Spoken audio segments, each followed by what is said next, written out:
Hi students, maths angle channel पे आपका स्वागत है। आज हम चैप्टर 5 को शुरू करने जा रहे हैं जिसका नाम है अर्थमेटिक प्रोग्रेशन, समांतर श्रेणी। वैसे यहाँ पे लिखा हुआ है CD, ठीक है, ये ऐसा लिखा हुआ श्रेणी लिखा हुआ है। हम इसको श्रेणी मान के चलते हैं, सीरीज मान के चलते हैं। देखिए ये एक्चुअली होता क्या है। देखिए दैनिक लाइफ में जो आपका डेली लाइफ है, हम प्रतिदिन कुछ ऐसे पैटर्न देखते हैं जो प्रतिरूप, जैसे कि सूरजमुखी के फूल की पंखुड़ियां। जो सूरजमुखी का फूल आपने देखा होगा, उसकी जो पंखुड़ियां होती हैं, इसी प्रकार देखिए जैसे भुट्टा जो आपने देखा है, जो भुट्टा होता है उसके भुट्टे के दाने आपने देखे होंगे, ठीक है। इसी प्रकार देखिए आपने सीढ़ी देखी होगी, लैडर जिसको हम कहते हैं। इसी प्रकार आपने सीढ़ियां दो, एक तो हमारी वैसी होती है नॉर्मली, मान के चलिए ये सीढ़ी होती है हमारी, ठीक है। एक होता है स्टेयर्स, इसको भी सीढ़ियां ही बोलते हैं हम। जैसे कि हम लोकल भाषा में जिसको बोलते हैं पैडी, जिसको बोलते हैं सीढ़ी, जीना जिसको बोलते हैं, ऐसे आपने देखा होगा। इस तरह से एक पैटर्न होता है हमारा सीढ़ियां, जिसपे हम ऊपर चढ़ने के लिए काम करते हैं, काम में आती हैं। तो देखिए बहुत सारे प्रतिरूप आपने देखे, सूरजमुखी के फूल है, फूल की पंखुड़ियां है, भुट्टे के दाने हैं, सीढ़ी है, अनानास भी आपने देखा होगा। उसका जो एक पैटर्न होता है, इनका जितनी भी वस्तु मैंने बोर्ड पे लिखी है, इनके बीच में जो डिफरेंस होता है वो एक जैसा देखा है आपने। सूरजमुखी के फूल की पंखुड़ियों का पैटर्न एक होता है, भुट्टे के दाने जो जिसको हम लोकल भाषा में कुकड़ी बोलते हैं, उसके जो दाने होते हैं एक जैसे होते हैं। सीढ़ी, जो ये डंडे हैं यहाँ पर, इसके बीच का जो गैप होता है ये एक जैसा होता है। यदि गैप कम ज्यादा होगा तो सीढ़ी पे चढ़ना मुश्किल हो जाएगा। इसी प्रकार जैसे कि हम सीढ़ियों पे चढ़ते हैं, जीने की जो पैड़ियां होती हैं इन पे हम चढ़ते हैं, तो इनके बीच में आप देखना, कभी भी ऑब्जर्व करना, इनके बीच का जो गैप होता है हमेशा एक जैसा होगा। यदि गैप एक जैसा नहीं होगा तो हम गिर जाएंगे। तो इन्हीं पैटर्न्स को हम समानांतर श्रेणी में मान के चलते हैं। देखिए कंसेप्ट को आगे बढ़ाते हैं। अभी तक जो एग्जाम्पल लिए हैं वे आपने देखे हैं, भली बात थी। अब हम मैथ की बात करते हैं। जैसे कि मैं कुछ यहाँ पर सीरीज लिखता हूँ, 1 सीक्वेंस इसको भगाएंगे, बल्कि 1 2 3 4 5 6 डैश डैश मान के चलिए। यहाँ पे वो लिखता हूँ 10 20 30 40 50 मान लीजिए, हमने लिख दिया। -3 -2 -1 0 1 2 डैश डैश। और भी हमारे पैटर्न हो सकते हैं, जैसे कि मान लो 100 लिखा मैंने, उसके बाद 70 लिखा, 40 लिखा, फिर उसके बाद में 10 लिखा, डैश डैश। आप देखिए ये जितनी भी सीक्वेंस मैंने लिखे हैं, इनमें एक बात कॉमन है, सभी में उभयनिष्ठ है, जो आपको ध्यान देनी है। देखिए 1 के बाद में 2 लिखा है, 2 के बाद में 3। यहाँ पर 1 और 2 के बीच का गैप देखिए, अंतर देखिए कितना है, 1 है। यहाँ पर 2 से 3 के बीच में अंतर देखिए, यहाँ पर भी 1 है। 3 से 4 के बीच में, 4 से 5, 5 से 6, इनका जो अंतर है यहाँ पर 1 है। इसी प्रकार दूसरी को देखिए, यहाँ पर 10 20 30 40 50, आप देख सकते हो यहाँ पर जो अंतर है, जो डिफरेंस है वो 10 का है। सिमिलरली इसमें देखिए आप गैप कितने का होता है, यहाँ पे जो अंतर है हमारा वो -1 का है। आप चेक कर सकते हैं, क्यों भाई, -2 में से आप -3 को घटाओगे तो -2 प्लस में 3 +1 हो गया। यहाँ पे अंतर हमारा +1 बनता है, ये मैंने मिस्टेक से लिखा, तो +1 अंतर हमारा बनता है, आप चेक कर लीजिए इसमें। इसी प्रकार इसमें देखिए यहाँ पर हम क्या करते हैं कि दूसरे में से पहले को घटाते हैं, 70 में से हम 100 को घटाते हैं। देखिए तो यहाँ पे -30, जो अंतर यहाँ पर आया है हमारा वो -30 आया है। आप एक बात नोट कीजिए, इन जो सीरीज है, जैसे पहली सीरीज है मेरी, 1st 2nd 3rd 4th, इसका पूरी का अंतर 1 है। इसमें जो अंतर लिखा है यहाँ पर 10 लिखा है, इसमें जो अंतर लिखा है 1 आया, इसका अंतर आया -30, मतलब पूरे ही सीक्वेंस में अंतर एक जैसा है। यदि अंतर एक जैसा है तो ये स्पेशल टाइप का सीक्वेंस होता है जिसको हम सीरीज बोलते हैं। उसी को हम अर्थमेटिक प्रोग्रेशन कहते हैं।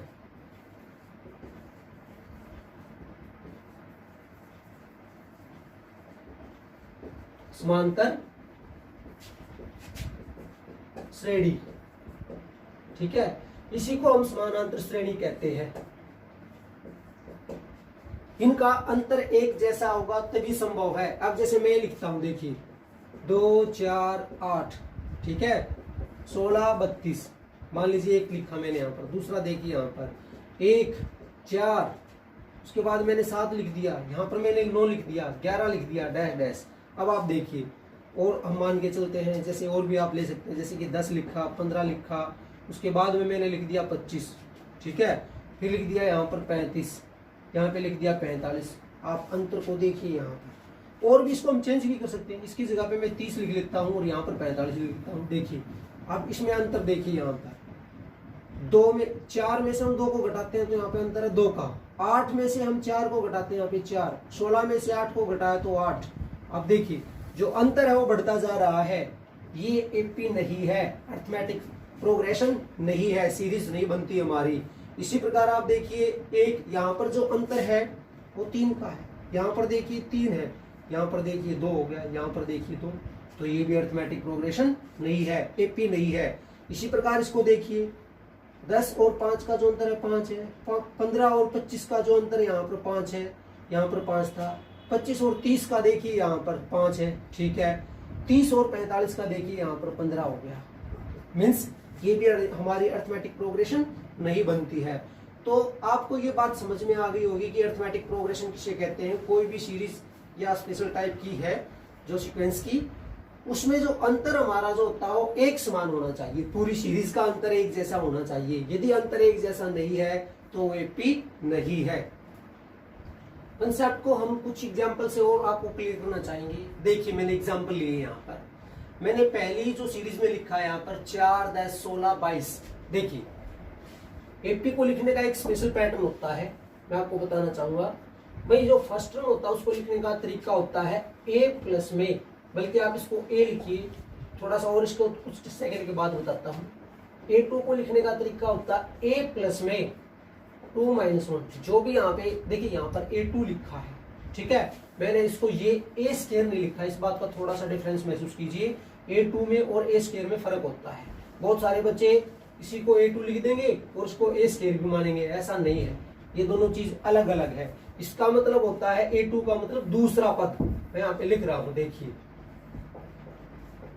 दूसरा पद। इसको लिखने का तरीका होता है ए प्लस में जो भी यहाँ पर है उसमें से एक घटा के 2 - 1 डी, ये मिलता है ए प्लस में 2 में से 1 गया तो डी। इसी प्रकार यदि हम इसको लिखते, ये होता हमारा पहला पद, फर्स्ट टर्म। इसको लिखते ए प्लस में, क्योंकि यहाँ पर 1 था, 1 - 1 डी, तो 1 में से 1 गया तो 0 मिलता है, तो ये मिलता है ए। तो पहले पद को हम लिखेंगे ए, याद रखना है आपने।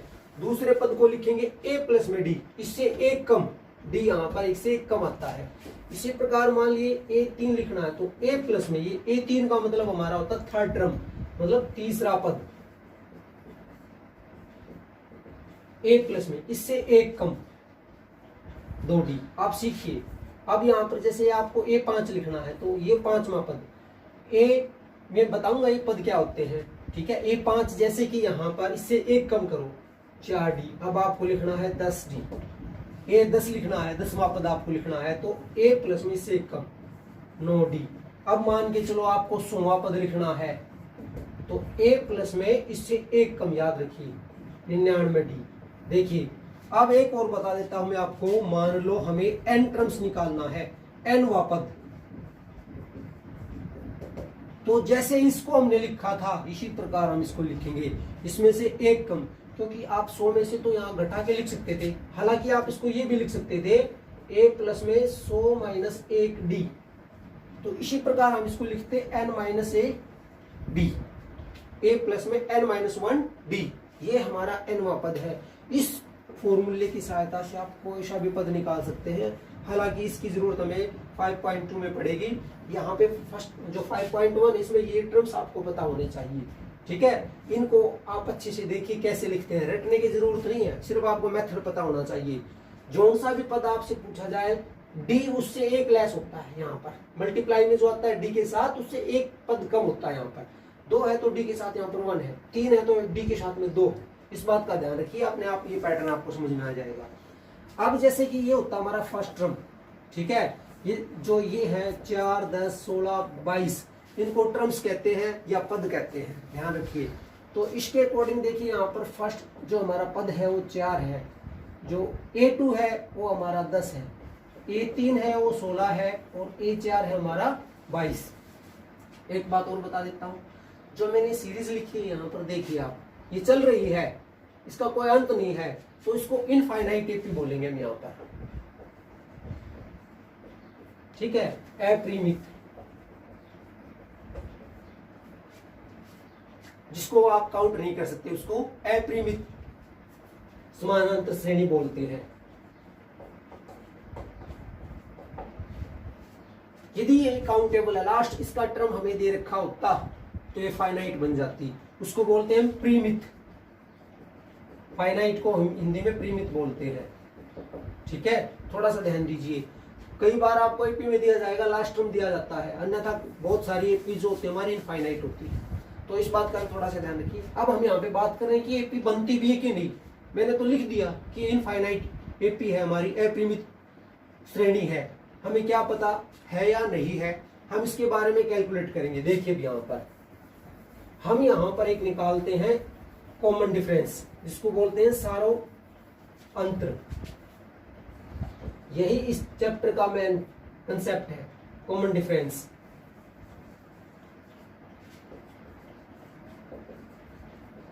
सारो अंतर हम जिसको कहते हैं,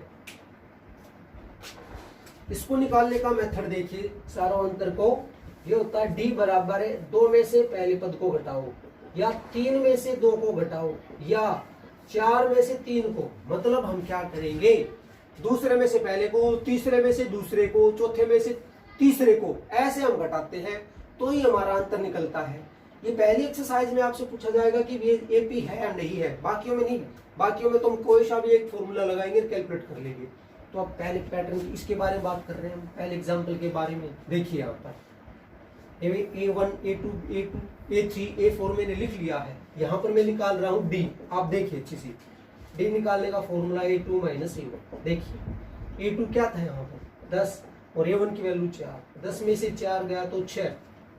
फिर दोबारा से निकालिए, A3 माइनस A2 निकाल सकते हैं आप। देखिए 3 में से ये था 16 में से 10 गया तो आप देखिए 6। इसी प्रकार आप निकाल सकते हैं A4 माइनस A3, 4 था मेरा 22 माइनस 16, 22 में से 16 गए तो 6। आप देखिए जो इसका सारा अंतर है, जो कॉमन डिफरेंस है वो सेम है, यहाँ पर एक जैसा है, समान है, इसलिए यह है एपी है। इस तरह से आपको क्वेश्चन सोल्व करने हैं। यदि कॉमन डिफरेंस सेम है तो बात बनती है समानांतर श्रेणी है हमारी, अन्यथा ये हमारी अर्थमेटिक प्रोग्रेशन नहीं होगी। अब दूसरा एग्जांपल देखिए, यहाँ पर भी आपको डी ही निकालना है। A1 है मेरा, पहचानिए 1, A2 है मेरा -1, A3 ये है A1, A2, A3, A4, पहला, दूसरा, तीसरा, चौथा। आप इसको बदलना नहीं, उल्टा सुल्टा करके नहीं लिखना, जैसे दे रखा वैसे ही लेके चलना है। A3 की जगह पे -3, A4 की जगह पे हमने -5 लिखा। कभी भी इसको रिवर्स करके नहीं लिखना, चेंज करके नहीं लिखना, जैसा दे रखा है वैसा ही लिखिए बस। कोई भी आगे पीछे कर दिया आप क्वेश्चन गलत कर दोगे, इस बात का ध्यान रखिए। अब यहाँ पर हम डी निकालते हैं। देखिए मैं यहाँ पे इसको लिख रहा हूँ, थोड़ा सा देखिए आप ध्यान से। डी निकालने का पैटर्न यही, डी बराबर है A2 माइनस A1। देखिए A2 की वैल्यू थी यहाँ पर -1, अकॉर्डिंग टू रूल यहाँ पर माइनस आता बीच में। अब यहाँ पर ये लिखा 1, A1 की वैल्यू, तो -1 -1। देखिए दोनों ही चीज यहाँ पे माइनस में गई है तो माइनस माइनस माइनस हो जाता है, ठीक है, ये -2 हो जाएगा। अब फिर देखिए A3 माइनस A2, देखिए 3 की वैल्यू क्या है यहाँ पे, -3 माइनस, और इसकी वैल्यू -1। देखिए -3 जमा 1 हो गया, क्योंकि माइनस माइनस 2 बार आप मल्टीप्लाई करते हो तो प्लस हो जाता है। -3 में से 1 को घटाया हमने तो -2 आएगा, अर्थात ये भी हमारी एपी है। अब बात करते हैं, देखिए आपको पैटर्न समझ में आ गया होगा, मेन कंसेप्ट यही है। जब आपको डी निकालना आ गया, तो आप ये मानिए इस चैप्टर का 50% नॉलेज आपको आ गई है। डी निकालने में ही आपको अच्छे से आना चाहिए कंसेप्ट बस। अब देखिए इसमें, देखिए यहाँ पर मैं डी डायरेक्ट निकालता हूँ, 2 माइनस माइनस 2, तो देखिए 2 प्लस में 2 4 हो जाता है, आप देख सकते हैं। इसी पर इसमें से ये घटाया मैंने यहाँ पर a2 माइनस a1। फिर देखिए ये निकालते हैं 3 माइनस a2, देखिए 3 था मेरा माइनस 2, आप सीखिए अच्छे से। और ये माइनस यहाँ पर लिखा 2, देखिए -2 माइनस 2 -4, यहाँ पर +4 है और यहाँ पर -4 है। +4 और -4 कभी भी बराबर नहीं होते, ठीक है। तो इसका मतलब है ये जो सीरीज दे रखी है यहाँ पर एपी नहीं है, अंतर समान नहीं है तो सीरीज नहीं बनेगी। ध्यान रखिए, अर्थमेटिक प्रोग्रेशन नहीं बनती है। तो तीसरा जो हमने एग्जांपल लिया वो सेटिस्फाई नहीं करता, डी बराबर नहीं आता, तो ये हमारी अर्थमेटिक प्रोग्रेशन नहीं है। अब देखिए फोर्थ को और चेक करते हैं। इसी प्रकार हम, यदि ये आपको पैटर्न समझ में आ गया डी निकालने का, तो क्वेश्चन आपको आ जाएंगे। अब देखिए A1 है 1, 1 2 3 4 5 6 7 8 9 ऐसे टर्म दे रखी है। तो A1 का मतलब पहला पद, A2 यहाँ पर तो 1 दे रखा है, A3 देखिए 1 दे रखा है, A4 2 दे रखा है, आप सीखिए यहाँ पर A5 दे रखा 2। इसी प्रकार आप आगे लिख सकते हैं। डी निकालते हैं A2 माइनस A1, देखिए 2 की वैल्यू क्या है यहाँ पर 1 और 1 की वैल्यू भी 1, 1 में से 1 गया तो 0, सीखिए आप। फिर डी निकालते हैं यहाँ पर 3 में से हम 2 को घटाते हैं, 3 था 1 और ये घटाया तो 0। यहाँ तक तो ठीक है, डिफरेंस एक जैसा मिल रहा है। फिर दोबारा चेक करते हैं, 4 में से 3 को घटाया, 4 की वैल्यू देखिए यहाँ पे 2 थी, 2 में से 1 गया तो 1। देखिए अभी तक अंतर हमारा 0 आ रहा था, यहाँ पर 1 आ गया, मीन्स और आगे चेक करोगे तो आप यहाँ पर 0 आ जाएगा। मतलब क्या है, कभी तो जो डिफरेंस है 0 आ रहा है, कभी 1 आ रहा, कभी 0 आ रहा, कभी फिर 1 फिर 0, मीन्स एक जैसा अंतर नहीं है यहाँ पर। तो ये भी हमारी अर्थमेटिक प्रोग्रेशन नहीं है। तो प्यारे विद्यार्थियों, ये जो कंसेप्ट है शारो अंतर निकालने का, ये आपको अच्छे से समझ में आना चाहिए। सीरीज को आपको चेक करना है कि भाई कोई भी सीरीज हमारे लिए अर्थमेटिक प्रोग्रेशन है या नहीं है, उसके लिए हम डी निकालेंगे, ठीक है। पहला पद, दूसरा पद, तीसरा पद, इनकी पहचान होनी चाहिए और डी निकालना आना चाहिए। अब हम एक्सरसाइज 5.1 को सोल्व करेंगे। देखिए क्वेश्चन नंबर 1 देखिए, एक्सरसाइज 5.1 का सोल्यूशन कर रहे हैं। निम्नलिखित स्थितियों में से किन स्थितियों में सम्बद्ध संख्याओं का सूची एपी है और क्यों है, ठीक है। पहला पार्ट देखिए, प्रत्येक किलोमीटर के बाद का टैक्सी का किराया, जबकि प्रथम किलोमीटर के लिए किराया 15 रुपए है और प्रत्येक अतिरिक्त किलोमीटर के लिए 8 रुपए है। आपको ये जांच करनी है कि ये एपी दे रखी है कि नहीं दे रखी है। देखिए यहाँ पर जो पहला पार्ट है, पहले किलोमीटर के लिए किराया दे रखा है आपको 15 रुपए और अतिरिक्त किलोमीटर के लिए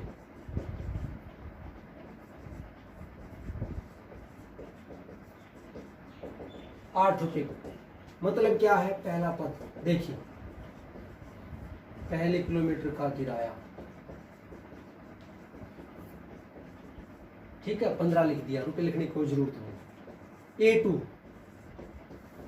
दूसरे किलोमीटर के लिए किराया कितना हो जाएगा, 15 जमा 8 बराबर है 23। A3 देखिए यहाँ पर तीसरे किलोमीटर के लिए, मतलब पहले किलोमीटर का लिख लिया आप, दूसरे के लिए मतलब 2 किलोमीटर लिख सकते हैं आप यहाँ पर। इसी प्रकार यहाँ पर 3 किलोमीटर के लिए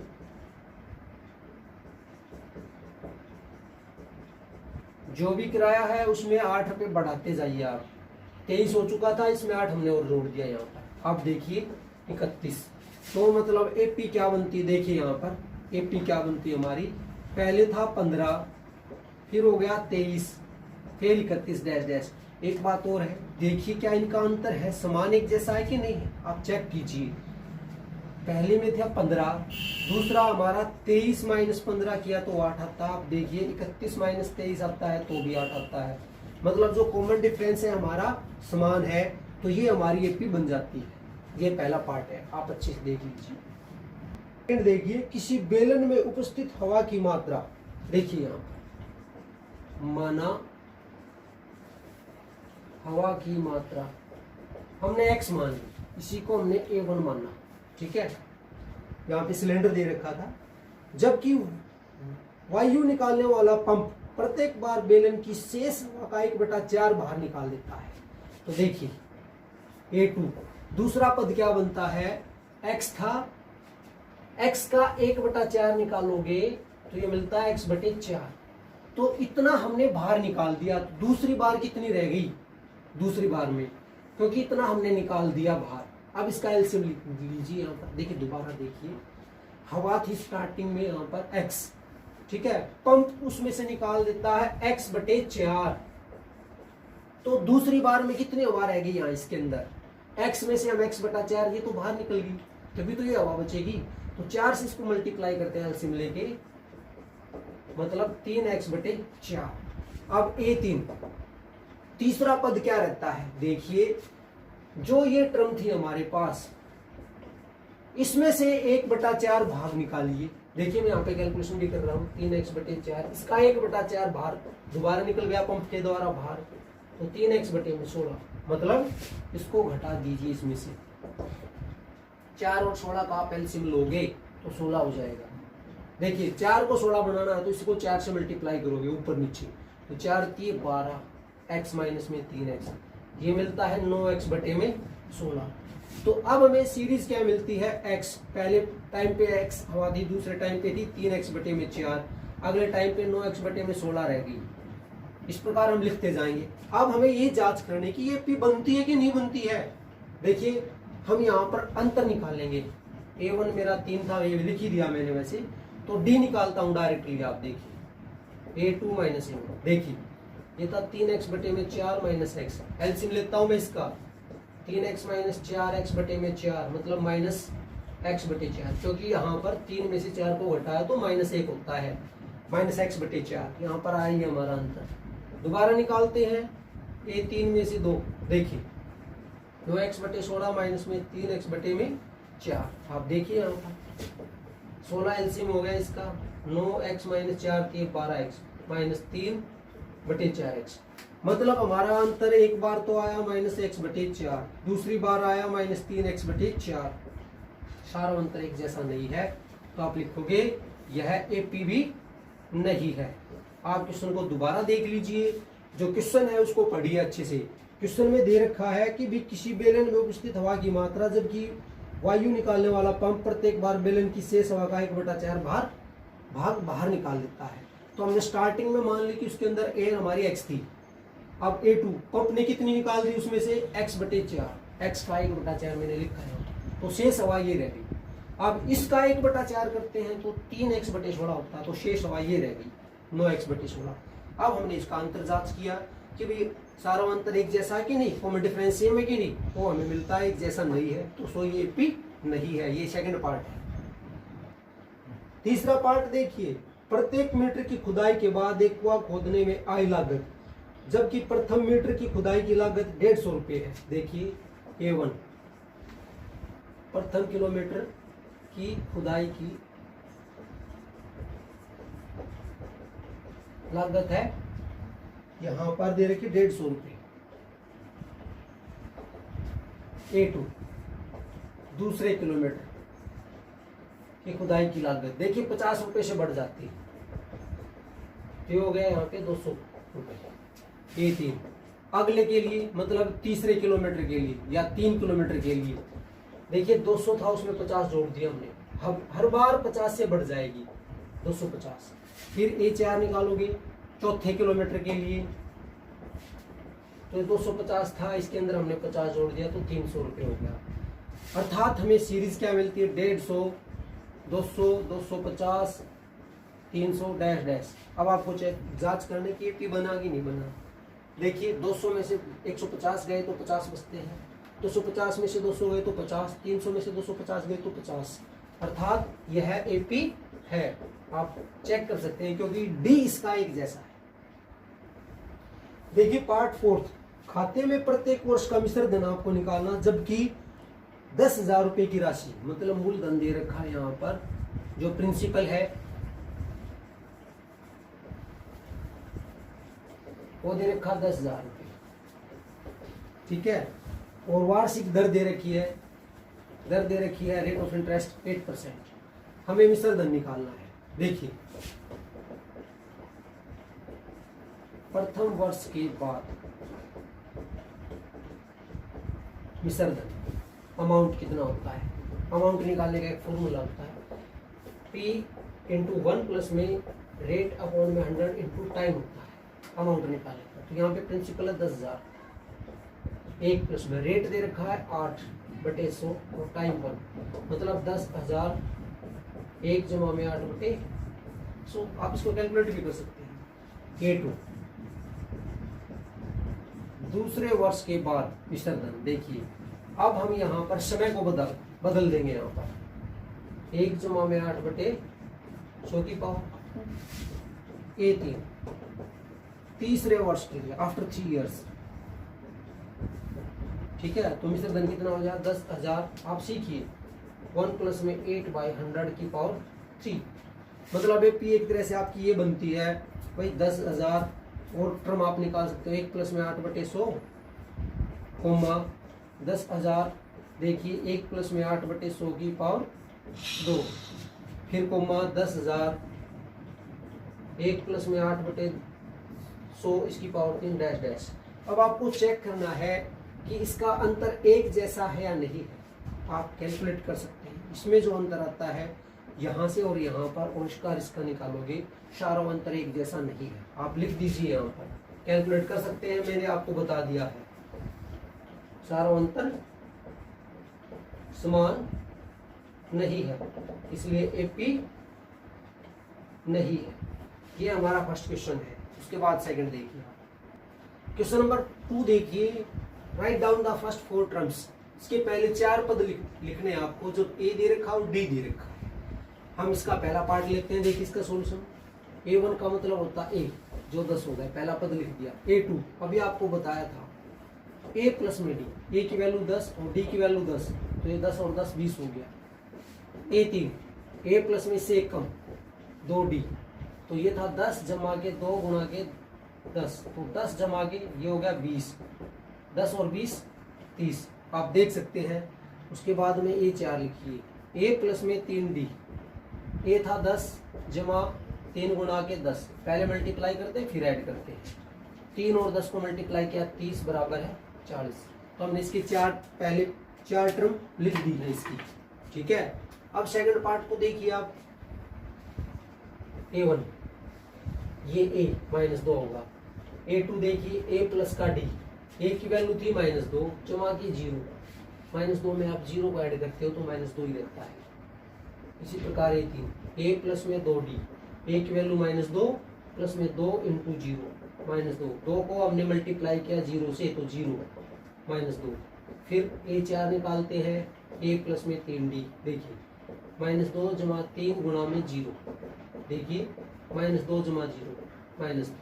हमने इसके भी पहले 4 पद लिख दिए हैं। अब हम 5वां पार्ट करते हैं। बाकी पार्ट आप ट्राई करना, काफी सिंपल है। देखिए A1 का मतलब 1, ये हो गया -1.25 as it is. A2 A plus में 2 A प्लस में D आएगा यहाँ पर। तो देखिए A की वैल्यू थी -1.25 प्लस -0.25, मतलब ये मिलता है आपको -1.25, प्लस से माइनस को मल्टीप्लाई किया तो -0.25। बहुत सारे बच्चों को ऐड करने में प्रॉब्लम है, दोनों ही यहाँ पे माइनस के, माइनस माइनस और भी माइनस हो जाता है। लेकिन हम इसको पैटर्न बताते हैं कैसे ऐड कीजिए। आप माइनस को भूल जाइए, 1.25 पॉइंट के बाद पॉइंट लिखिए यहाँ पर। तो हम बता रहे थे इसको कैसे ऐड करते हैं। माइनस माइनस को छोड़ दीजिए, क्योंकि माइनस माइनस और भी माइनस हो जाता है। हमने दोनों प्लस में लिख लिए। यहाँ पे दशमलव के बाद के अंक जो है दशमलव के बाद में लिखिए, ठीक है। 5 और 5 0 10 हो जाते हैं, 1 बच गया, 2 और 2 4 और 1 5।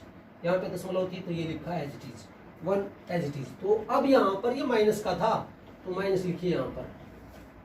पहला पद दूसरा पद हो गया। इसी प्रकार आप निकालिए तीसरा, A प्लस में 2D, A की वैल्यू थी यहाँ पर -1.25 जमा 2 और D की वैल्यू -0.25। देखिए इसको पहले 2 से भी मल्टीप्लाई करना और फिर ऐड करना है। आप सीखिए इस क्वेश्चन को, काफी इजी है। -1.25 हम पहले 2 से मल्टीप्लाई करते हैं, दशमलव माइनस को छोड़ दीजिए, हम इससे मल्टीप्लाई करते हैं 2 से। 25 दूनी 50 होता है, दशमलव एज इट इज रहेगी, ध्यान से देखिए। तो ये माइनस का रहेगा यहाँ पे 0.25। अब इसको ऐड करना जो पीछे बताया था 1.25 एच डी। पॉइंट के नीचे ही जो डिजिट है वो सेम होने चाहिए। यहाँ पर दशमलव के बाद के जो अंक है उनको दशमलव के बाद के साथ ही लिखो। 571 ये माइनस में हो गया -1.75। इसी प्रकार ये 4 को निकाल सकते हैं। ए प्लस में 3d, ए की वैल्यू ये लिखी हमने, प्लस में 3 लिखा है यहाँ पर, डी की जगह पे 0.25। आप इसको कैलकुलेट कीजिए। -1.25 ये -25 या 75 होता है। कैसे वो आप कैलकुलेट कर सकते हैं। इसको ऐड करोगे तो -2.00। तो हमने पहले 4 पद निकाल लिए थे, हमने निकाल दिए। क्वेश्चन नंबर 2 है। प्यारे बच्चों क्वेश्चन नंबर 3 देखिए। फर्स्ट टर्म और इसका कॉमन डिफरेंस हमें निकालना है क्वेश्चन नंबर 3 में। पहले पार्ट का सोल्यूशन। A1 आपको पता है पहला ही पद होता है जो 3 है। A2 दे रखा है 1, A3 दे रखा है -1। आप 4 को भी लिख सकते हैं। हमें तो यहाँ पर फर्स्ट टर्म लिखना था, वो लिख दिया। डी निकालने का पैटर्न देखिए। A2 -A1 डिस्कशन हम कर चुके हैं इसके बारे में। A2 1 माइनस में 3 तो -2 हो गया। इतना ही छोड़ सकते हैं। और आप चाहो आगे बढ़ाना है तो एक बार और निकाल दो। T बराबर है A3 -A2, 3 की वैल्यू -1 है माइनस, और ये 1 तो -2 हो गया। ये पार्ट हमारा फर्स्ट है। सेम आप सेकंड को ट्राई कर सकते हैं। हम थर्ड को करते हैं यहाँ पर। A1 1/3, A2 है हमारा 5/3, A3 हमने 9/3 लिख लिया। ये A4 है। डी निकालते हैं। A2 -A1 5/3 -1/3। देखिए जो हर है इसका डिनोमिनेटर एक जैसा है, तो एलसीएम लेने की कोई जरूरत नहीं। 4/3। इसी प्रकार फिर निकालिए डी। A3 -A2 ये था यहाँ पर 9/3 -5/3। देखिए 4/3 ये हमारा अंतर हो गया यहाँ पर। इसी प्रकार हम इसका फर्स्ट टर्म लिख देते हैं जो दे रखा 0.6। डी निकालते हैं। A2 -A1 first second third fourth. अब आपको पैटर्न पता चल गया होगा तो इसलिए मैं डायरेक्टली लिख रहा हूँ 1.7 -0.6। अब इसको घटाना देखिए। 1.7 था, 0.6 इसमें से घटाते हैं। 7 में से 6 गया तो 1.1 ये इसका कॉमन डिफरेंस। दोबारा देख लीजिए। A2 -A3 -2 मतलब 2.8 -1.7 2.8 1.7 घटाते हैं। 8 में से 7 1 और 1 में से 1 ये क्वेश्चन नंबर 3 है। देखिए क्वेश्चन नंबर 4 इस पूरे चैप्टर का जो एक्सरसाइज 5 पॉइंट उसका निचोड़ है। यहाँ पर पूरा कंक्लूजन यहाँ पे मिलेगा आपको। इसमें पूछा गया है which of the following are AP, कि आपको कौन कौन से एपी मिल रहे हैं। यदि एपी है तो इसके नेक्स्ट 4 टर्म्स निकालिए। यहाँ देखिए फर्स्ट पार्ट को करते हैं। A1 2 दे रखा है, A2 4, A3 दे रखा है 8, A4 दे रखा 16। हम डी निकालते हैं। A2 -A1 सीखिए अच्छे से। 4 -2 2 हो गए। यहाँ पर 2 की वैल्यू यहाँ पर 4 में से मैंने 2 को घटाया। फिर दोबारा निकालते। जब आपको एपी चेक करना है तो 2 बार डी कम से कम निकालिए। देखिए A3 -A2, A3 की वैल्यू 8 -4 2 सॉरी 4 8 में से 4 गए तो 4। आप देखिए यहाँ पर 2 4 के बराबर नहीं है। मीन्स जो कॉमन डिफरेंस है इसका जो सारा अंतर समान नहीं है, इसलिए यह एपी नहीं है, अर्थमेटिक प्रोग्रेशन नहीं है। ये हमारा फर्स्ट पार्ट है। यदि ये एपी होती तो इसके नेक्स्ट 4 पार्ट्स और निकालते, 4 टर्म और निकालते। सेकंड पार्ट और देखिए यहाँ पर। A1 है 2, A2 5/2, A3 3 दे रखा है, A4 दे रखा 7/2। डी निकालते हैं। A2 -A1 ये है हमारे पास 5/2 -2। देखिए यहाँ पर बटे में 2 है, इसके नीचे 1, तो हम 2 लघुत्तम लेते हैं एलसीएम 5। इसको 2 से मल्टीप्लाई किया 4 1/2 आप देख सकते हैं। फिर डी निकालिए। A3 -A2 देखिए ये 3 है -5/2 लघुत्तम लिया 3 दूनी 6 -5/2 मतलब 1/2। जो सारा अंतर है वो समान है, इसलिए यह एपी है। अब इसके नेक्स्ट 4 टर्म्स निकालने सीखिए आप। 1 2 3 4 टर्म हमने लिख दिए। 5वां पद निकालेंगे। A प्लस में 4 डी। देखिए A की वैल्यू 2 जमा में 4, डी की वैल्यू थी यहाँ पर 1/2। इसे कैंसिल कर सकते हैं आप। ये 2 ये मिलता आपको 4। 5वां पद A6 A जमा के 5 डी। A की वैल्यू 2 जमा में 5, डी की वैल्यू 1/2। देखिए यहाँ पर ये मिलता है 2 जमा के 5/2। ठीक है, लघुत्तम लेते हैं 2 दूनी 4, ये मिलता है 4 जमा के 5/2 मतलब 9/2। इसी प्रकार आप A7 को निकाल सकते हैं A प्लस में 6D और A8 को निकाल सकते हैं A प्लस में 7D। पार्ट 5 देखिए और 6 देखिए। हमने जो फर्स्ट और सेकंड पार्ट किया था, थर्ड और फोर्थ हाफ के लिए छोड़ दी। जो इजी उसको हम थोड़ा सा छोड़ देंगे।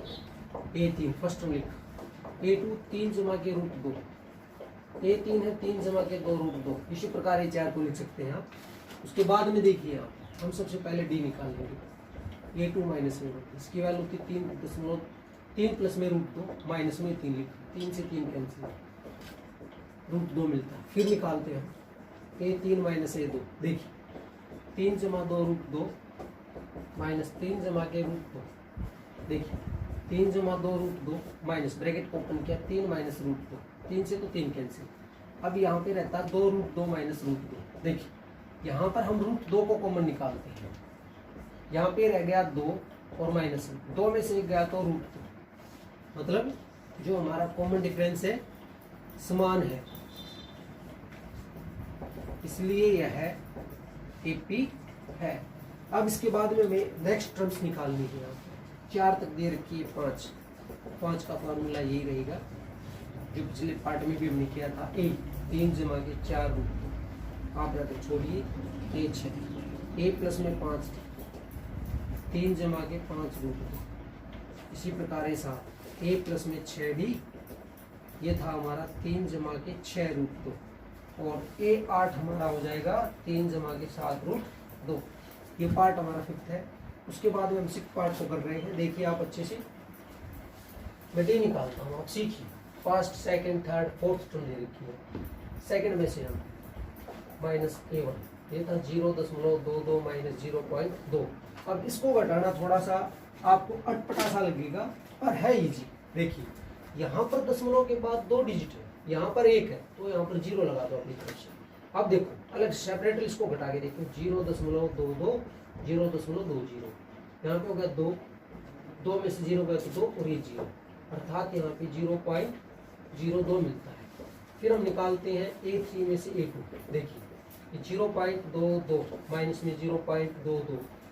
अब दशमलव के बाद में हमेशा याद रखिए डिजिट को एक जैसा बनाइए आप। मैं इसको यहाँ पे लिखता हूँ, देखिए 0.222, 3 डिजिट थे, यहाँ पे लिख दिया। अब यहाँ पे 0.22 2 बार ही था, यहाँ पे 1 डिजिट बचता है तो 0 लिख दीजिए अपनी तरफ से। अब देखिए घटाते हैं इसको, इसमें से 2 में से 0 गया तो यहाँ पे 0 0, ये दशमलव, ये 0, हमें मिलता है 0.002। अब यहाँ पर आया था 0.02 और यहाँ पे 0.002, अर्थात यह AP नहीं है। AP नहीं है तो आगे आपको नहीं करना। ये 6 पार्ट है। पार्ट 10th देखिए, यहाँ पर A1 दे रखा है, यहाँ पर A2 दे रखा है 2A, A3 दे रखा 3A, इसी प्रकार A4 दे रखा। मैं केवल D निकाल के दिखाता हूँ, अब आपको पैटर्न समझ में आ गया होगा। A2 माइनस A1, ठीक है। देखिए यहाँ पर यह है 2A माइनस A, 2A, हम A को कॉमन निकाल देते हैं, ऐसे कैलकुलेट करते हैं। 2 में से 1 गया तो A, ठीक है। फिर निकालिए यहाँ पर A3 माइनस A1। देखिए यहाँ पर ये था 3A माइनस 2A, 3, यहाँ पर 3 में से 2 गया तो A, मतलब ये कॉमन डिफरेंस यहाँ पर सेम है तो AP बनती है। उसके बाद में आपको आगे टर्म्स निकालनी है। अब 11th पार्ट को देखिए, यहाँ पर मैं D निकाल के दिखाता हूँ। A2 माइनस A1, देखिए A स्क्वायर माइनस A। मैंने इस पार्ट में और इस पार्ट को दोनों को इसलिए लिया क्योंकि आपको कंफ्यूजन ना रहे। यहाँ पर A स्क्वायर का मतलब मैं आपको बताना चाहूँगा, A स्क्वायर का मतलब होता है A इंटू A। अब आप A स्क्वायर में से A को सब्ट्रैक्ट नहीं कर सकते, ज़्यादा से ज़्यादा आप ये लिख सकते हैं कॉमन निकाल के A माइनस 1, बाकी कुछ नहीं लिख सकते आप इसको। फिर हम D निकालते हैं यहाँ पर A3 माइनस 2, A3 की value A³ minus A square. ऐसा नहीं कर सकते कि 3 में से 2 गया तो 1 बच गया, ये गलत बात है। यहाँ पर पावर्स की बात है, यहाँ पे टर्म्स अलग पैटर्न की। यहाँ पर A2 को कॉमन निकाल दो तो A माइनस 1। देखिए ये हमारा अंतर या ये अंतर एक जैसा नहीं है, ये टर्म्स तो सेम है बट यहाँ पर A है, यहाँ पर A स्क्वायर। आप लिखना यहाँ पर AP नहीं है तो आगे कैलकुलेट नहीं करना। ये हमारा 11th पार्ट है। जो 12th पार्ट है सबसे ज्यादा इंपॉर्टेंट पार्ट है, इसको आपको अच्छे से देखना है। देखिए a1 को हम लिखेंगे √2 एज इट इज, a2 को √8 दे रखा था, हम इसको ऐसे फैक्टराइज करेंगे कि किसी का स्क्वायर रूट बाहर निकल सके, स्क्वायर रूट कैलकुलेट हो सके। तो उसको 4 गुणा में 2 लिख सकता हूँ, 4 दूनी 8, ठीक है। 4 का वर्गमूल 2 होता है तो उसको मैं 2√2 लिखता हूँ। सीखिए आप, a3 को लिखेंगे यहाँ पर 18 था, 18 को ऐसे तो हम 6 गुणा के 3 भी लिख सकते हैं, 6 × 18 और 9 गुणा के 2 भी। अब इसमें से किसी का भी पूर्णतः वर्गमूल नहीं हो सकता, परंतु यहाँ पर 9 का हो सकता है, तो उसको मैं ये ऐसे लिखूंगा। 3 वर्गमूल जो 9 है यहाँ पर 9, इसका वर्गमूल 3 हो गया, तो इसलिए हम इसको ऐसे लिख सकते हैं। इसी प्रकार 4 को लिख सकते हैं, 32 को तो हम ऐसे भी लिख सकते हैं, 8 चौक 32 होते हैं और 16 चौके भी, 16 दूनी 32 भी होते हैं। तो ये बेस्ट रहेगा। आप सीखिए ऐसा क्यों लिख रहे हैं, क्योंकि हमने एक टर्म ऐसा जरूर लिखना है जिसका वर्गमूल हो उसके पूर्ण, ठीक है। 8 और 4 का नहीं हो सकता था, यहाँ पर 2 हो सकता है, फिर इसकी फैक्टर करते प्रॉब्लम रहती है, इसलिए इसको ये लिखा है। अब आप देखिए ये निकालने का मेथड a2 - a1, ये था 2√2 - √2। इस तरह का क्वेश्चन हमने पहले भी किया था। फिर निकालिए a3 - a2, ये था हमारे पास 3√2 - में 2√2, तो 2 में 3 में से 2 गया तो √2, ये AP है। बाकी आपको a5 a6 आप निकाल सकते हैं। हम बात करते हैं पार्ट 13 की। देखिए यहाँ a1 है जो हमारा, a1 है वो दे रखा है √3, a2 दे रखा है √6, हम d निकालते हैं a2 - a1, √6 - √3। देखिए ये दोनों ही अप्रिमेय संख्याएं हैं। अप्रिमेय संख्याओं को न तो आप जोड़ सकते हो न ही घटा कर सकते हो। इरेशनल नंबर को एडिशन और सब्ट्रैक्शन पॉसिबल नहीं है, तो इसका अंतर यहाँ पे यही रहेगा। उसके बाद में देखिए फिर हम d निकालते हैं यहाँ पर a3 - a2। देखिए √9 की जगह पे मैं 3 लिख सकता हूँ, 3 - √6। अब ये अंतर और ये अंतर हमारा एक जैसा नहीं है, तो ये AP नहीं है, आप चेक कर सकते हैं। लास्ट 15 देखिए पार्ट, यहाँ पर a1 दे रखा है स्केयर मतलब a2 का मतलब 5 की पावर 2, 5 का मतलब ये 5 की पावर 2, तो 5 गुणा में 5 25 हो गया, आप चेक कर सकते हैं।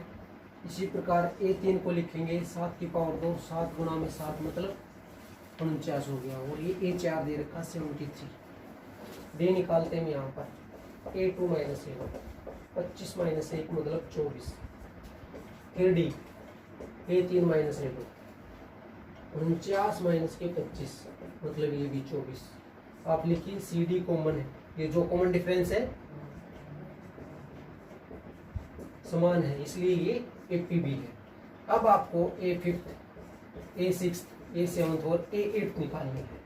मैं a8 को निकालता हूँ, a प्लस में 7 d, a की वैल्यू देखिए यहाँ पर 1 थी और 7 गुणा में d की वैल्यू 24। आप इसको मल्टीप्लाई करके ऐड कर सकते हैं। देखिए 7 चौक 28 हो गए, यहाँ पर बच गए 2, 7 दूनी 14 और 2 यहाँ पे 168 हो गया। 168 में हमने ऐड किया 1, तो 169।